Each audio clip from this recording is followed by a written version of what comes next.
पुणे की एक sanitiser factory में बड़ा धमाका होने से हड़कंप मच गया है। मौके पर अफरा तफरी का माहौल हो गया। इस हादसे में 14 लोगों की दर्दनाक मौत हो गई। जिस वक्त धमाका हुआ फैक्ट्री में 37 लोग मौजूद थे। 20 लोगों को सुरक्षित बाहर निकाल लिया गया है, जबकि 3 लोग अब भी लापता हैं। धमाका इतनी तेज था कि आसपास के इलाकों में भी धमाके की आवाज सुनकर के लोग थर्रा गए। देश को संबोधित करते हुए आज पीएम मोदी ने वैक्सीनेशन को लेकर के बड़ा ऐलान किया। पीएम मोदी ने कहा कि 21 जून से देश में 18 साल से ऊपर के सभी लोगों को केंद्र सरकार की तरफ से मुफ्त वैक्सीन लगाई जाएगी। सभी राज्यों को केंद्र सरकार खुद वैक्सीन मुहैया करवाएगी।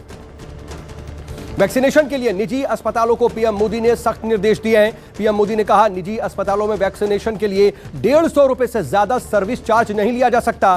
पीएम मोदी ने लोगों से वैक्सीन लगवाने की अपील की और कहा, कोरोना अभी गया नहीं है, हमें सावधान रहना है।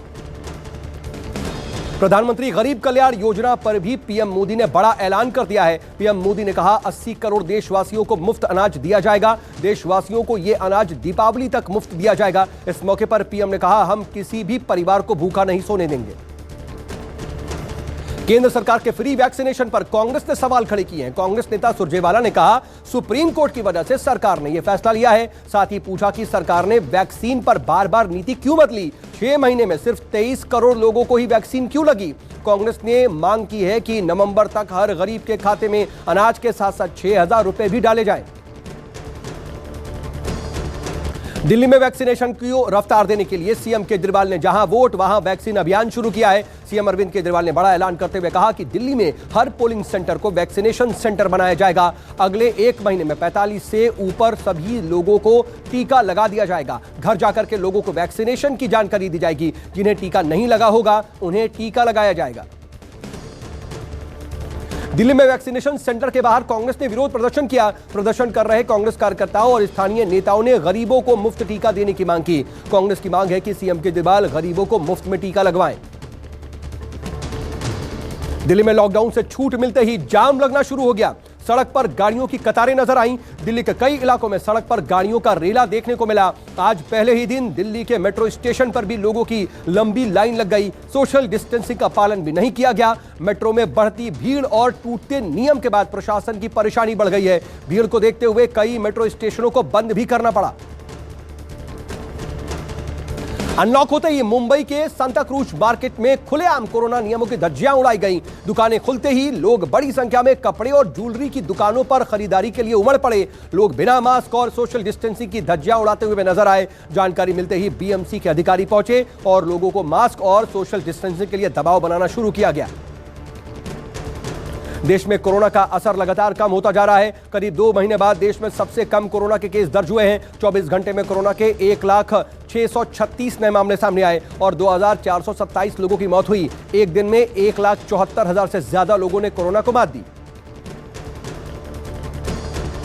एम्स दिल्ली में आज से बच्चों की स्क्रीनिंग शुरू कर दी गई है। बच्चों पर कोवैक्सीन का ट्रायल किया जा रहा है। डीसीजीआई से 11 मई को बच्चों पर क्लिनिकल ट्रायल की मंजूरी मिली थी। पिछले हफ्ते पटना एम्स में ट्रायल शुरू हो चुका है।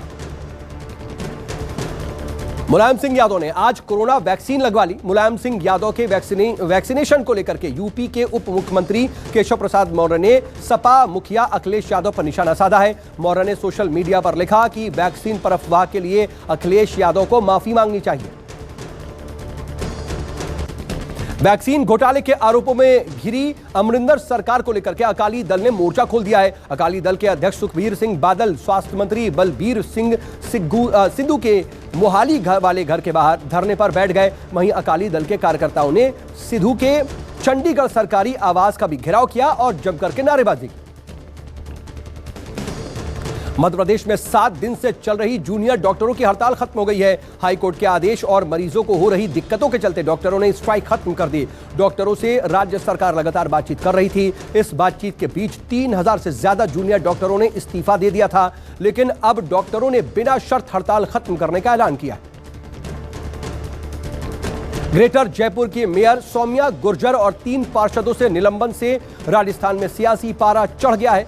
सस्पेंड होने के बाद मेयर सौम्या गुर्जर ने ट्वीट करके कहा, सत्य परेशान हो सकता है पराजित नहीं। बता दें कि कमिश्नर से मारपीट के आरोप में मेयर सौम्या गुर्जर को निलंबित किया गया है। कमिश्नर ने मेयर सौम्या गुर्जर पर अभद्र भाषा का इस्तेमाल करने का भी आरोप लगाया था।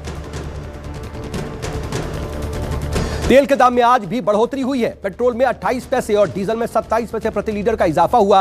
21 दिनों में पेट्रोल 4 रुपए 96 पैसा महंगा हो गया। दिल्ली में पेट्रोल की कीमत अब 95 रुपए 31 पैसे प्रति लीटर तो डीजल की 86 रुपए 22 पैसे प्रति लीटर हो गई है। वहीं मुंबई में पेट्रोल के दाम 100 रुपए लीटर के पार हैं। यूपी के मेरठ में मामूली कहासुनी के बाद दो पक्ष आपस में भिड़ गए और फिर दोनों पक्षों में जमकर के लाठी डंडे चले, पत्थरबाजी भी हुई। मारपीट की तस्वीरें सामने आने के बाद पुलिस मामले की जांच कर रही है। पाकिस्तान में बड़ा रेल हादसा हुआ है।